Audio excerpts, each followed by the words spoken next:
Hello students, previous video में मैंने आपको अकाउंटिंग स्टैंडर्ड के बारे में बताया था। मेरे ख्याल से आपको अकाउंटिंग स्टैंडर्ड समझ में ही आ गया होगा, ठीक है ना। अकाउंटिंग स्टैंडर्ड में टोटल 32 स्टैंडर्ड्स हैं, ठीक है ना। पहले 59 था, फिर उसके रिवाइज करके 32 स्टैंडर्ड्स उसके हैं, और वो सारे 32 स्टैंडर्ड्स जो है वो बिजनेस के लिए बिल्कुल मैंडेटरी ही था, ठीक है ना। अब उसके बाद देखिए नया टॉपिक जो आज हम है अकाउंटिंग सिस्टम के बारे में पढ़ेंगे। अकाउंटिंग स्टैंडर्ड को आपने अच्छे से समझ लिया, तो उसके बाद हमारे अकाउंटिंग सिस्टम के बारे में आ रहा है। तो अकाउंटिंग सिस्टम जो है वो बेसिकली दो तरह का होता है, एक है सिंगल एंट्री सिस्टम और दूसरा है डबल एंट्री सिस्टम। और डबल एंट्री सिस्टम के फिर 2 पार्ट्स हैं, एक है इंग्लिश सिस्टम और सेकंड है इंडियन सिस्टम। ओके, तो पहले आपको मैं सिंगल एंट्री सिस्टम के बारे में बता दूं कि सिंगल एंट्री सिस्टम, जैसे कि आपको नाम से ही लग रहा है कि सिंगल एंट्री सिस्टम मतलब एक अकेला ही सिस्टम हम उसमें फॉलो करेंगे, तो बिल्कुल आप सही सोच रहे हैं कि सिंगल एंट्री सिस्टम में हम सिर्फ एक पक्ष यानी वन साइड को लेकर के ही चलते हैं। और ये सिंगल एंट्री सिस्टम जो है वो हमारा इन फ्यूचर बहुत ज़्यादा वैल्यूएबल सिस्टम भी नहीं है, ये बहुत बड़े बिजनेस के लिए यूजफुल भी नहीं है, ये स्मॉल और छोटे मोटे व्यापारियों के द्वारा ही अपनाया जाता है सिंगल एंट्री सिस्टम। ओके, तो ये सिंगल एंट्री सिस्टम में सबसे पहले आप इसकी कुछ जो है इसकी मीनिंग जो है वो क्या है, इस तरह से देख लीजिए। पहला है कि ये जो सिस्टम है, 2 aspect of all transaction are not record. पहला ही सिंगल एंट्री सिस्टम में बताया जा रहा है कि इसके दोनों साइड यानी 2 एस्पेक्ट हम यहाँ पर रखते ही नहीं है, या तो हम किसी एंट्री के डेबिट साइड लेंगे या फिर हम किसी एंट्री के क्रेडिट साइड लेंगे, लेकिन both entry we are not taken here. Single entry system मतलब एक पक्ष को ही हम लेकर के चलेंगे, दोनों एस्पेक्ट उसमें नहीं आएंगे। क्लियर। सेकंड इसमें है all personal account are open but impersonal account में not be open. Personal account यानी कैश बुक, बैंक बुक, इस तरह का आप ओपन कर सकते हो, लेकिन जो रेंट, सैलरी, इम्पर्सनल अकाउंट है उसको आप यहाँ पर नहीं लेंगे, ठीक है ना। Next, instead of balance sheet statement of affairs is prepared. आप देखिए, मैंने शुरू में ही आपसे बार बार कहा है कि फाइनेंशियल स्टेटमेंट जिसमें हम trading account, profit and loss account और बैलेंस शीट बनाते हैं, ये बार बार बोल रहे हैं, लेकिन एक सिंगल एंट्री सिस्टम है जो बैलेंस शीट नहीं बनाता है। बैलेंस शीट के बदले में वो स्टेटमेंट ऑफ अफेयर्स प्रिपेयर करते हैं, ठीक है। एक स्टेटमेंट बनता है बैलेंस शीट में, लायबिलिटी, एसेट्स जो हमारे फॉर्मेट बनते हैं, हम उस फॉर्मेट में ना जा करके एक स्टेटमेंट के फॉर्मेट में हम सिंगल एंट्री सिस्टम की एंट्रीज करते हैं। क्लियर। नेक्स्ट है this is not approved for income tax. इसमें किसी तरह का ना इनकम टैक्स और ना ही कोई इनकम टैक्स का लॉ या कोई अदर लॉज भी फॉलो नहीं होता है, ठीक है ना। ये सिंगल एंट्री सिस्टम में कुछ खास बातें हैं, टिप्स हैं, इसको आप बिल्कुल याद रखिएगा कि सिंगल एंट्री सिस्टम बनाते समय हमें किन किन चीज़ों पर ध्यान देना पड़ता है। नेक्स्ट है trend accountant is not required. जैसे हम डबल एंट्री सिस्टम के बारे में मैं आपको बाद में बताऊंगी, लेकिन डबल एंट्री सिस्टम के लिए जैसे हमें एक पढ़ा लिखा अकाउंटेंट की आवश्यकता होती है, लेकिन सिंगल एंट्री सिस्टम के लिए बिल्कुल जरूरी नहीं है। क्यों? क्योंकि वो तो किसी एक ही साइड का एंट्री कर रहा है ना, तो इसके लिए बहुत ज़्यादा सोचने या बहुत ज़्यादा क्वालिफाइड होने की आवश्यकता बिल्कुल नहीं है। प्रॉपरली सिंपल आपके पास पैसे आ रहे हैं तो आपने आने का हिसाब किताब रख लिया, उतना ही आपका बहुत हो जाता है। तो इसके लिए कोई ट्रेनिंग या कोई अकाउंटेंट, स्पेशलाइज्ड अकाउंटेंट अपॉइंट करने की आवश्यकता नहीं होती है। Next, possible two of fraud in this system and rectification of error is not possible.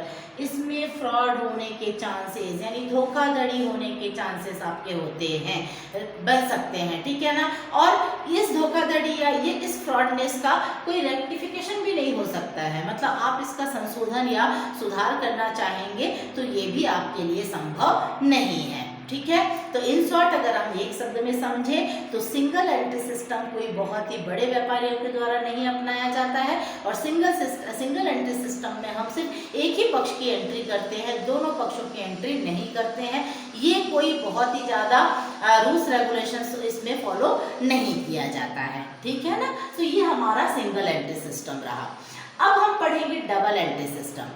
Double entry system का पहले आप इंट्रोडक्शन देख लीजिए कि डबल एंट्री सिस्टम का उद्गम कहाँ से हुआ, स्टार्टिंग कहाँ से हुआ, इसके पीछे की हिस्ट्री क्या थी। पहले हम डबल एंट्री सिस्टम के हिस्ट्री के बारे में जान लें। सबसे पहला है डिस्कवर्ड इन 15th सेंचुरी, ये 15वीं शताब्दी में इसका डिस्कवर्ड हुआ था, ठीक है ना। डिस्कवर्ड कहाँ से हुआ था? इटली में हुआ था। और किसके द्वारा हुआ था? लुकास पेसिलियो के द्वारा हुआ था। आपको मैं जब स्टार्टिंग वीडियो जब बताया गया था तब आपको बताया गया था कि लुकास पेसिलियो जो है वो father of modern book keeping, father मतलब जनक माने जाते हैं, बुक कीपिंग के जनक या फादर माने जाते हैं। तो इनके द्वारा दिया गया। और जब उन्होंने इस एंट्री सिस्टम का मतलब इंडियन सिस्टम को बनाया जिसमें उन्होंने दोनों एस्पेक्ट यानी डेबिट और क्रेडिट दोनों साइड को लेकर के चले, तो इन्होंने ही पहले अपना शुरुआत किया था और इसे हम इटालियन सिस्टम भी कहते थे, क्योंकि लुकास पेसिलियो इटाली से थे, इसीलिए इसे हम इटालियन सिस्टम जानते थे। यानी इसका बिगिनिंग जो है वो कहाँ से हुआ? 15th सेंचुरी में हुआ, इटली में हुआ, लुकास पेसिलियो के द्वारा हुआ और इसके द्वारा जो बनाया गया था इसे हम इटालियन सिस्टम भी कहते हैं। क्लियर? उसके बाद जब इस सिस्टम को इटालियन में लुकास पेसिलियो के द्वारा बनाया गया तो धीरे धीरे इसे इंग्लैंड के जो लोग हैं उन्होंने भी इस सिस्टम को अडॉप्ट करने का सोचा। और उन्होंने अडॉप्शन कब का सोचा? 1543 यानी 1543 में उन्होंने इस सिस्टम को अडॉप्ट किया। और इस सिस्टम में अडॉप्ट करते समय उन्होंने एक बुक लिखा, उस बुक का नाम था हॉवर्ड कास्टले, जिसको कि इंग्लिश में ट्रांसलेट किया गया। इंग्लैंड में प्रिंट करके इसे फिर इंग्लिश में ट्रांसलेट किया गया ताकि सबके समझ में आ जाए। अब उसके बाद धीरे धीरे देखिए यही जो बिगिनिंग 15th सेंचुरी में हुआ था वो जाकर के 1795 में एक इंग्लिश मैन एडवर्ड जोन्स जो थे उन्होंने इस बुक का जिन्होंने एक बुक लिखा उनका नाम था English system of book keeping. English system of book keeping ये पूरी तरीके से इंग्लिश में था और इसमें कई तरह के अमेंडमेंट थे, मतलब कई तरह के चेंजेस थे। उन्होंने आपके जो जनरल एंट्री में सब्सिडरीज बुक्स हैं, ट्रायल बैलेंस, बहुत सारे जो चीज़ें आप पढ़ोगे आगे उन सब चीज़ों को इन्होंने सुधार करके लिखा। और फिर जा कर के बाद में ये जो इटली से इसकी जर्नी शुरू हुई थी वो जा कर के इंग्लिश सिस्टम में जाकर के खत्म हुआ, क्योंकि ये और ज़्यादा सुधारीकरण था, मतलब और इसमें बहुत सारे चेंजेस करके इसमें नए नए चीज़ों को डाला गया। और कई तरह के जो प्रिंसिपल्स, हम शुरू से प्रिंसिपल्स ऑफ अकाउंटिंग पढ़े, उनके कई प्रिंसिपल्स जो थे वो इन्हीं में लागू किया गया या अप्लाई किया गया। तो तब जाकर के लोगों ने इस सिस्टम को अपनाया, यानी तभी से जाकर के इस सिस्टम का नाम इंग्लिश सिस्टम पड़ा। ठीक है ना? हम बाद में इसके बारे में और आपको इंग्लिश सिस्टम के बारे में डिटेल में बताऊंगी। अभी फिलहाल हम डबल एंट्री सिस्टम के बारे में और जान लेते हैं। चलिए डबल एंट्री सिस्टम के बारे में हम जानते हैं। अभी तो आप लोगों को मैंने क्या क्या बता दिया, सिंगल एंट्री सिस्टम के बारे में बता दिया और डबल एंट्री सिस्टम के ब्रीफ हिस्ट्री हुए। अब हम डबल एंट्री सिस्टम के बारे में जानेंगे कि डबल एंट्री सिस्टम है क्या। तो डबल एंट्री सिस्टम क्या है? ये आपका ड्यूअल एस्पेक्ट है। बार बार आपको बताया जा रहा है ड्यूअल एस्पेक्ट मतलब दोनों साइड को प्रभावित करता है। One side is debit and another side is the credit. यहाँ पर हम हमेशा दोनों पक्षों को साथ में लेकर के चलते हैं।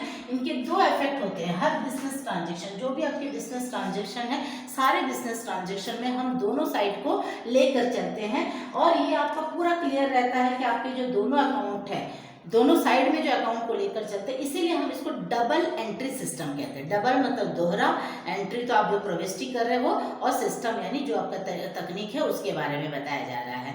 तो डबल एंट्री सिस्टम का बेसिक थिंग्स है कि हम इसमें दो पक्षों यानी एक डेबिट और दूसरा क्रेडिट, ये दो पक्षों को और दो अकाउंट को साथ में लेकर के चलते हैं। ठीक है ना? तो यही हमारा डबल एंट्री सिस्टम है।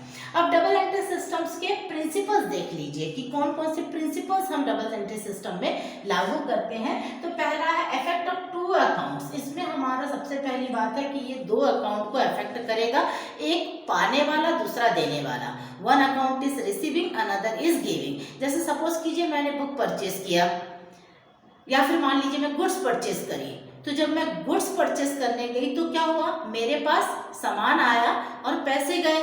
तो जब मेरे पास गुड्स आया यानी परचेज अकाउंट डेबिट होगा और कैश अकाउंट क्रेडिट होगा। तो मेरे पास एक तरफ मेरे पास सामान आया यानी मैंने रिसीव किया सामान, लेकिन पेमेंट यानी मेरे पास से गया क्या, कैश गया। तो इस तरह से ये दो इफेक्ट आपके होंगे दो अकाउंट में दोनों इफेक्ट आपके होंगे। सेकंड है रिकॉर्डिंग इन टू अकाउंट, आपको ये दोनों को रिकॉर्ड भी करना है, दो अकाउंट में रिकॉर्ड करना है। जैसे मैंने आपसे कहा कि purchase account debit to cash account, यानी परचेस अकाउंट एक अलग अकाउंट हुआ, कैश एक अलग अकाउंट हुआ, यानी ये दो अलग अलग अकाउंट में आपको शो करना पड़ेगा या रिकॉर्ड करना पड़ेगा। परचेस अकाउंट में एक अलग और कैश अकाउंट में अलग आप मेंशन करेंगे, ठीक है। Two side of every account, हर अकाउंट के दो साइड होंगे, एक पाने वाला तो दूसरा देने वाला। कोई भी आप एंट्री करेंगे, कोई भी ट्रांजैक्शन आपका करेंगे तो हमेशा उसके दो साइड्स यानी एक डेबिट और एक क्रेडिट होगा ही होगा। ये आपके डबल एंट्री सिस्टम का बेसिक रूल्स है, बेसिक थिंग्स है कि दो अकाउंट तो आपका होना ही है। सिंगल एंट्री सिस्टम में जैसे हमने पढ़ा कि या तो डेबिट या तो क्रेडिट, वो एक अकाउंट को शो करता है, लेकिन डबल एंट्री सिस्टम में ऐसा नहीं चलेगा, आपको दो साइड बिल्कुल लेकर के ही चलना है। एंट्री इन ऑपोजिट साइड, बिल्कुल साफ बात है कि एंट्री इन ऑपोजिट साइड, आपका अगर एक डेबिट साइड है तो अगला साइड जो है वो क्रेडिट है, तो दोनों अलग अलग साइड को इफेक्ट किया ना, तो इस तरह से इसके साइड्स जो है वो ऑपोजिट हो जाता है। हमारी जो अकाउंटिंग है ये ऑपोजिट साइड को दिखाता है। डेबिट लेफ्ट हैंड साइड में है, क्रेडिट राइट हैंड साइड में है, तो एक डेबिट होता है तो दूसरा क्रेडिट होता है, इसलिए एक दूसरे का दोनों ऑपोजिट होते हैं। अगर परचेज है, परचेज का ऑपोजिट क्या हुआ, कैश हुआ, और अगर कैश के बाद कैश अकाउंट के बारे में बात करें तो कैश अकाउंट का ऑपोजिट क्या हो गया, परचेज अकाउंट हो गया, ठीक है ना। तो इस तरह से ये दोनों ऑपोजिट हुआ। तो ये प्रिंसिपल्स आपके मेन थिंग्स डेबिट और क्रेडिट पर ही रहा, कोई ज़्यादा टेंशन वाली बात नहीं है। ये सारे हमने दोनों अकाउंट और दोनों साइड के बारे में ही बात की है। तो ये आपके principle of double entry system हुए, ठीक है। अब इसके बाद हम देखते हैं कि stages of accounting in double entry system. Double entry system में क्या क्या स्टेजेस को हमको पार करना पड़ता है, कौन कौन से स्टेप्स डबल एंट्री सिस्टम के हैं वो देख लेते हैं। पहला है ओरिजिनल रिकॉर्ड। सबसे पहली बात है कि आप यहाँ पर क्या करते हैं, जो रिकॉर्ड करते हैं वो रिकॉर्ड पहले तो ऑर्डिनरी बुक में करते हैं। जैसे मान लीजिए आप अपने घर स्कूल में आप आते हैं तो आपके पास हर सब्जेक्ट की कॉपी होगी, है ना। आप अकाउंट्स, बिजनेस स्टडी, अकाउंट्स और इंग्लिश, हिंदी, सारे सब्जेक्ट की कॉपी आप लेकर आए तो बहुत अच्छी बात है। लेकिन आप क्या करते हो, कभी कभी सारे सब्जेक्ट की कॉपीज कौन लाए, एक आपने रफ कॉपी अपने बैग में रख लिया। तो रफ कॉपी क्यों बैग में रख लिया, उसमें आपके सारे सब्जेक्ट के टीचर्स आते गए, आपने उसमें डाल करके क्या करते गए, आपने उसमें लिखते गए। इंग्लिश की टीचर आई, आपने इंग्लिश का किया, थोड़ी देर बाद हिंदी वाले टीचर आए, हिंदी का किया। इस तरह से ग्रेजुअली आपके सारे सब्जेक्ट्स वाले टीचर्स आते गए, आपने उसी रफ कॉपी में एंट्री करते गए। तो यहाँ पर पहले इसी चीज को समझ लीजिए कि पहले हमने उसी को वेस्ट बुक, चाहे मेमोरेंडम बुक बोलिए, चाहे रफ बुक बोलिए, उसमें हमने उसको एंट्री किया, ठीक है। लेकिन बाद में उसका हमारा फेयर रिकॉर्ड हमने जनरल में किया। आपने रफ कॉपी यूज किया, क्योंकि रफ कॉपी इसलिए भी यूज की क्योंकि जल्दी जल्दी लिखते हो तो राइटिंग ठीक नहीं होती। घर में जाकर के अच्छे से आराम से आप बहुत अच्छे तरीके से डेकोरेट या प्रेजेंटेबल वे में आप अपनी कॉपी प्रिपेयर करते हैं। तो उसी तरह से जनरल जो है वो आपका फेयर नोटबुक है, जिसमें आप पूरे रूल्स रेगुलेशन के साथ डेट वाइज अच्छे से कॉलम खींच करके जनरल बनाते हैं। और इसको इसलिए लिख लेते हैं रफ कॉपी में क्योंकि आप उतना याद नहीं रख पाएंगे, घर जाकर कहीं भूल गए, इसलिए उसको लिखना भी जरूरी होता है। तो यहाँ पर भी सेम बिजनेसमैन क्या करता है, एक ऑर्डिनरी बुक में डेली का रिकॉर्ड कर लेता है और बाद में उसको फेयर जनरल में उतारते हैं। क्लियर हो गया। उसके बाद का स्टेप आया क्लासिफिकेशन। क्लासिफिकेशन का मतलब होता है कि हमें डबल एंट्री सिस्टम में डेबिट और क्रेडिट दोनों साइड का इफेक्ट हो रहा है, ये आप पढ़ ही रहे हो, मैं बता ही रही हूँ। अब उसको क्या करोगे, आप हर अलग अलग जगह पर उसको क्लासिफाइड करोगे अकॉर्डिंग टू अकाउंट, और उसी को हम कहते हैं लेजर में पोस्टिंग करना, ठीक है ना। आप क्या करोगे, जनरल से लेजर में बनाओगे।